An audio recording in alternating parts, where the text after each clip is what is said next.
on every hit of damage. It's so usually the default in these things, I would have to read the Zeri tooltip. Yeah, I don't know that because a lot of the buffs that champions get. Oh, like, Riven! You can steal the ultimate, so it probably doesn't matter at all. Well, But at least we discussed it. We had to be prepared, Mr. Razael, and Hosadioto is prepared to go in after Inspired. Johnson just skates over the wall. He's ready to join the fight. Afro's almost it's dead. gonna turn violent. Afromoo jumps in and flashes back over the wall. Hosadioto is sent to the glue factory. The horse is gone. Takoya is very good at playing to his strong side of the map, playing towards that side where he will be a little bit more safe. In this case, nothing forced, doesn't panic flash, sees the hook's gonna go wide, doesn't step into it. Now Jose is ready to follow up. Jojo ends up getting baited into a bad situation, and it's a kill back over to FlyQuest. A nice little counter gank there from Jose, but it's engaged on the bot side. Afro should just be able to E out. And yeah, I mean, they had full knowledge that Jose was there. Jojo, I think, felt safe because Inspired was in the area and actually was able to kind of push Jose back, you know, taking away those Raptors. But Jose just says, well, you take the Raptors, I'm going to take your mid laner. Jojo goes aggressive, the charm lands, and that bought the time for Jose to get in there. Now, though, trying to look for the dive. Kumo's got to play around these Graves auto attacks. Yup, trying to use the turret to block the auto attacks, but Impact's got a good flash. And Kumo... So, as soon as you see Jose get pushed out off his Raptors, you're like, well, am I going to get dove? You got to play safe. Oh, but a nice attempt coming out from FlyQuest here. Jojo's ready to go right back in. They're going to find the first kill on Afromoo with Jojo getting away. Takoi falls next. Inspired's going to reset City, but he can't quite make the full trip. Johnson picks up one, but Danny wants to get the counter. That are 500 gold out ahead. Almost passing him. Yeah, Kumo is just nothing but pain and suffering here in top lane. The Riven is going right. Like you don't have resolve secondary. You don't have any sort of sustain, you know, in your items or in your kit. But he's gonna go in. Kumo's trying to do it. Afromoo's coming in to help him here. Goes for the engage, the flash, the knock-up. Impact's trying to stand and fight. He flashes away himself, but he is still ignited. Impact stays alive through it, and Kumo's got the kill thanks to Afromoo. Nicely done there from Kumo and Afro. Getting that kill back on the top side was absolutely necessary. They're trying to punish on bot side with the dive. And I think they'll do just that. Vulcan gets away from the last turret. He can actually pull off a dive on top side. If you can actually combine and kill off this Graves again, it's not a bad back here for what could be a topside river fight as we have the Rift Herald started up by FlyQuest. Hosadioto on that one. Stasis from Vulcan to keep himself alive as he gets caught out. And FlyQuest immediately collapsed for the kill, 1-0. Evil Genius is now backing out. I don't know if they have anything to fight this with.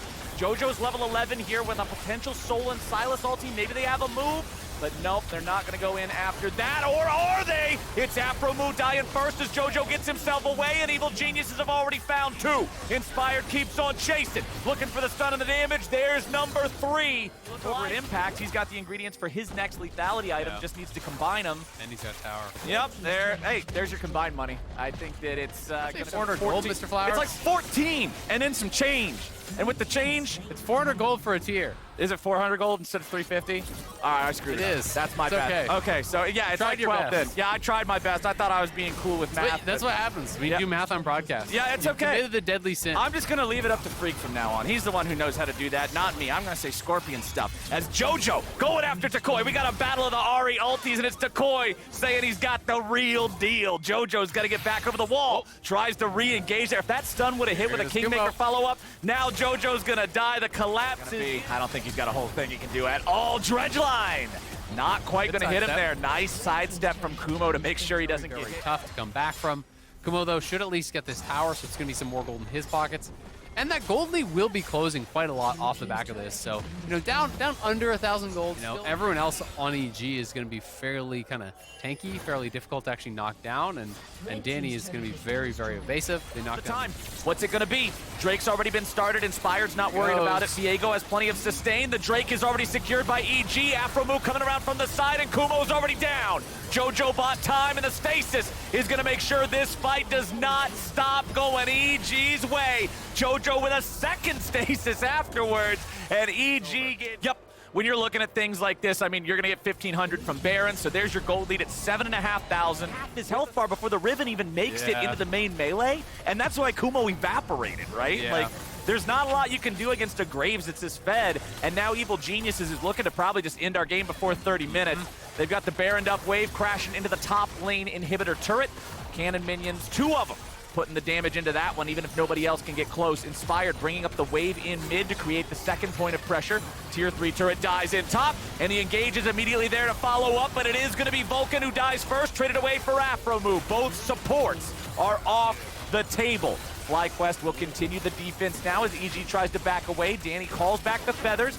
Meanwhile, the mid lane wave still unanswered. Kumo rotates over to that one now, as Inspired's going to be left to deal with him. Kumo jumping forward, looking for the Evil Genius's jungler. That was the ult. And yes, he's used the ultimate. Now that Kumo doesn't have that, the threat of the Riven. Exactly. They saw they had 15 seconds left. They wanted to just make a beeline straight for the enemy base and get some value there if they can. Everfrost not going to stop Josedioto, who's trying to run around on the front line. He's already dead before I can finish my sentence. Evil Geniuses, 5v4 in the enemy base. Second inhibitor is now down. Baron may have disappeared, but the threat of the EG push has not. Tukoi lands a charm onto Inspired, but there's no way to follow up. Super minions flow into the side lanes as EG sets up to take down what could be the last inhib in the very end of the game. Yeah, Jose was trying to posture to kind of think they're just going to dive. Vulcan, Flash, Dredge Line damns Kumo to another death, and now it's FlyQuest running for their lives. Tukoi the only one left, and Evil Geniuses are ready to end the game here and now. The kill happens on the stairs of the fountain, and EG, looking to repeat Super Week success, are just about to put FlyQuest in the dirt.